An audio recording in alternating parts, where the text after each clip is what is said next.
hordes arabes débarquent au sud du Sahara au Moyen-Âge, les réduisent dans une violence indescriptible en esclavage les populations de toute cette région et leur imposent leur religion, on se dit, on ne s'y attendait pas.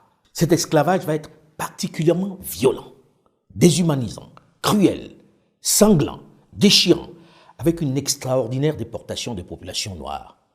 Entre le Moyen-Âge et le XXe siècle, les Arabes et les Ottomans ont vendu plus de 17 millions d'esclaves africains. C'est un fait. Pendant plus de 1400 ans, les arabo-musulmans ont tué, déporté, castré 17 millions de Noirs. Les jeunes garçons se faisaient couper leur pénis et le scrotum pour éviter qu'ils ne se reproduisent en terre arabe. La plupart des millions d'hommes qu'ils ont déportés ont disparu du fait des traitements inhumains et de la castration généralisée. Ibn Khaldoun, considéré comme l'un des grands savants arabes, exprime sans ambiguïté la perception que l'on avait du noir dans la société arabe de l'époque.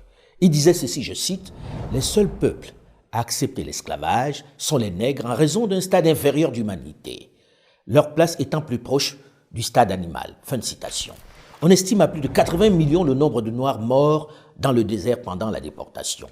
Ce qui est triste à dire, c'est que les ateliers de castration, c'est que la nature de l'opération elle-même est une opération qui, malheureusement, donc, laisse très peu de chance pour l'enfant châtré. Donc, l'espoir de survie de l'enfant sont quand même assez minimes.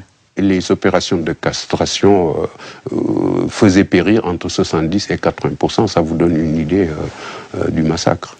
Cet esclavage va durer plusieurs siècles et détruire les cultures, les traditions et l'organisation des sociétés pour installer leurs modèles, leurs valeurs, leurs traditions dans ces régions. L'islam interdisant l'esclavage entre musulmans, les esclaves vont se convertir à l'islam pour pouvoir améliorer leurs conditions.